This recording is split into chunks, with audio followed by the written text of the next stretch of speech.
जनमत की पुकार में आपका स्वागत है। पहलगाम आतंकी हमला, आपका जंतर मंतर पर कैंडल मार्च, केंद्र से सख्त कार्यवाही की मांग। आज की बड़ी खबर जम्मू कश्मीर के पहलगाम से, जहां हाल ही में हुए आतंकी हमले ने पूरे देश को झकझोर कर रख दिया है। इस हमले में शहीद हुए लोगों को श्रद्धांजलि देने के लिए आम आदमी पार्टी ने दिल्ली के जंतर मंतर पर एक कैंडल मार्च निकाला। पार्टी ने केंद्र सरकार से सख्त कार्यवाही की मांग की और जम्मू कश्मीर की सुरक्षा व्यवस्था पर गंभीर सवाल उठाए। आइए जानते हैं इस कैंडल मार्च और आम आदमी पार्टी के बयानों का पूरा ब्यौरा। देखिए, कश्मीर के इतिहास में हमने कभी नहीं सुना कि जो टूरिस्ट होते हैं उनके ऊपर उग्रवादी हमला हो। हमने हमेशा जब भी वहाँ पे जानकारी ली, लोगों ने ये कहा क्योंकि कश्मीरी लोकल लोगों का पूरा रोजगार कश्मीर में आने वाले टूरिस्ट के ऊपर आधारित होता है। वहाँ एक ही इंडस्ट्री है जिस पे उन सब के रोजगार हैं, वो है टूरिज्म इंडस्ट्री। लिहाजा वहाँ पे कभी भी टेररिस्ट ने टूरिस्ट के ऊपर अटैक नहीं किया। ये पहली बार है कि टूरिस्ट के ऊपर अटैक हुए और इतनी बड़ी तादाद के अंदर हिंदुस्तान भर के अलग अलग राज्यों से आए हुए लोगों की वहाँ पे निर्मम हत्या की गई। वो लोग सब बेकसूर थे और उन सबको संवेदना देने के लिए और उनको बताने के लिए कि उनके परिवार वालों के साथ पूरा का पूरा देश आज खड़ा हुआ है। हर जाति, हर धर्म का आदमी जो हिंदुस्तानी है वो उन लोगों के साथ खड़ा है और हम चाहेंगे कि सरकार इसके ऊपर सख्त कार्रवाई करे। कश्मीर के अंदर जो लॉ एंड ऑर्डर है वो केंद्र के पास है क्योंकि वहाँ पे यूनियन टेरिटरी है। भारत की इंटरनल सिक्योरिटी भी केंद्र सरकार के पास है और मैं देख रहा हूँ 2014 से आज 2025 हो गया, कोई एक साल ऐसा नहीं गया, 14 हो, 15 हो, 19 हो, 20 हो, 21 हो, 22 हो, 23 हो, 24 हो, 25 हो, जिसमें कोई बड़ा उग्रवादी हमला ना हुआ हो। तो केंद्र सरकार की विफलता है, इंटेलिजेंस फेलियर है और मुझे लगता है कि केंद्र सरकार को अब सीरियसली इस मामले के लिए कुछ ठोस करना चाहिए। अब तक जो भी हुआ, मुझे लगता है कि वो कहने के लिए तो कहा गया कि इससे उग्रवाद खत्म होगा। 370 हटाई आपने कहा उग्रवाद खत्म होगा, नहीं हुआ।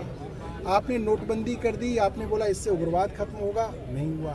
आपने कश्मीर के कई हिस्से कर दिए, आपने यूनियन टेरिटरी बना दी, आपने चुनी हुई सरकार की पावर छीन ली, आपने कहा उग्रवाद कम होगा, नहीं हुआ।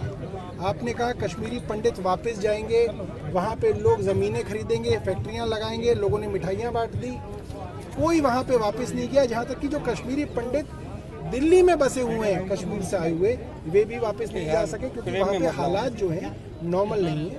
तो केंद्र सरकार अब जो है सीरियस कुछ चीज़ें करे, सिर्फ पॉलिटिकल बयानबाजी के लिए ना करे। ऊपर करो, हाँ ठीक है। एक वॉकथ्रू अलग से करो। हाँ सर, एक वॉकथ्रू कर लेते हैं। मुसलमान हवाई सीना कहाँ गया? सारे मुसलमान जिम्मेदार हैं।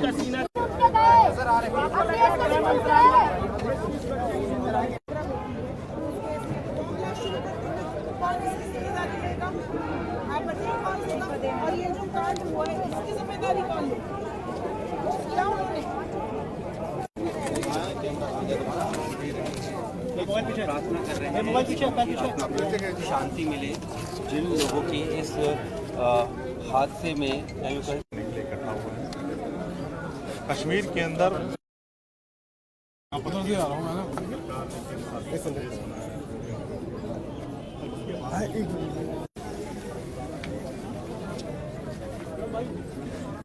ये तो बहुत बड़ी घटना है, इसको आप कैसे देखते हैं? देखिए, ये बहुत ही दुर्भाग्यपूर्ण है। इतनी बड़ी घटना हुई है, इसको देश बिल्कुल गुस्से में है, बिल्कुल बर्दाश्त करने वाला नहीं है। आज आम आदमी पार्टी की तरफ से जंतर मंतर पर कैंडल मार्च रखा गया था श्रद्धांजलि के तौर पर। जो लोग इस घटना में शहीद हुए हैं, जो लोग मारे गए हैं, जो लोग घायल हैं, उन सब के परिवार वालों को सांत्वना हम सबकी है। हम लोग बहुत दुखी हैं और ये मांग करते हैं कि जो लोग भी दोषी हों उनके खिलाफ कठोर से कठोर कार्रवाई हो। 2014 के बाद जब से केंद्र में भारतीय जनता पार्टी की सरकार बनी है, तब से लगातार हर साल इस तरीके की घटनाएं कश्मीर के अंदर हो रही हैं। नोटबंदी लेकर आया गया केंद्र सरकार द्वारा और कहा गया कि अब आतंकवाद की कमर तोड़ दी जाएगी, आतंकवाद पर लगाम लगेगा। बाद में 370 हटाया गया कहते हुए कि आतंकवाद को ख़त्म किया जाएगा। केंद्र शासित प्रदेश बनाया गया, कई टुकड़े किए जम्मू कश्मीर के, उसके बाद भी इतनी बड़ी घटना और केंद्र सरकार को पता नहीं। ये पूरी तरीके से सुरक्षा में चूक है और हम ये मांग करते हैं कि अब देश को पूर्णकालिक यानी पूर्ण रूप से जो 24 घंटे काम कर सके देश के लिए, वैसा गृह मंत्री चाहिए। हमारे गृह मंत्री अधिकतर समय राजनीतिक रैलियों में व्यस्त रहते हैं, उसका भी शायद नतीजा हो सकता है, क्योंकि अब देश को ऐसा गृह मंत्री चाहिए जो पूरी तरीके से देश के जो इंटरनल सिक्योरिटी उस पर नज़र रख सके और इस तरीके से जो भी घटनाएं घट रही हैं वो दोबारा घटित ना हो। हम सारे लोग यहाँ पर जो परिवार है, जो इस पूरे घटना में शामिल परिवार है, उसके लिए संतावना व्यक्त करने आए हैं और हम ये मांग करते हैं कि कठोर से कठोर कार्रवाई हो। जम्मू एंड कश्मीर ये बहुत बड़ी हादसा घटना है, इसको आप कैसे देखते हैं? देखिए, आज हम सब लोग जंतर मंतर पर आज कैंडल मार्च हमने किया। मुझे लगता है कि इस तरह के कायराना हमले से आज पूरे देश गुस्से में है, दिल को झकझोरने वाली ये घटना है। मुझे ये लगता है कि ये घटना का मुंहतोड़ जवाब देने का वक्त आ गया है और आज हम ना केवल उन सभी जिनकी शहादत हुई उनके लिए श्रद्धांजलि दे रहे हैं, बल्कि ये रिक्वेस्ट कर रहे हैं हम सब लोग केंद्र सरकार से कि अब समय आ गया है, पूरा देश साथ में है, सभी पार्टियां साथ में हैं, मुंहतोड़ जवाब चाहिए ताकि इस तरह की कायराना हरकत करने वालों का रूह कांप जाए। क्योंकि बार बार प्रधानमंत्री कहते आ रहे हैं, पहले कहा कि नोटबंदी बंद हो जाएगी, आतंकवादी घटना रुक जाएगी, 270 हट जाएगा, आतंकवादी घटना रुक जाएगी, लेकिन ये तो बढ़ता ही जा रहा है। ताकि इतनी हिम्मत कहाँ से आ रही है और सुरक्षा में चूक कहाँ से हो रही है? मैं उम्मीद करता हूँ कि इस पर केंद्र सरकार ठोस कदम लेगी ताकि आगे से इस तरह की घटना करने वालों का रूह कांप जाए।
अगर आपने हमारा अभी तक चैनल सब्सक्राइब नहीं किया है तो कृपया चैनल सब्सक्राइब कर लें, लाइक करें, शेयर करें, कमेंट करें। तो मिलते हैं फिर किसी और खबरों के साथ। नमस्कार।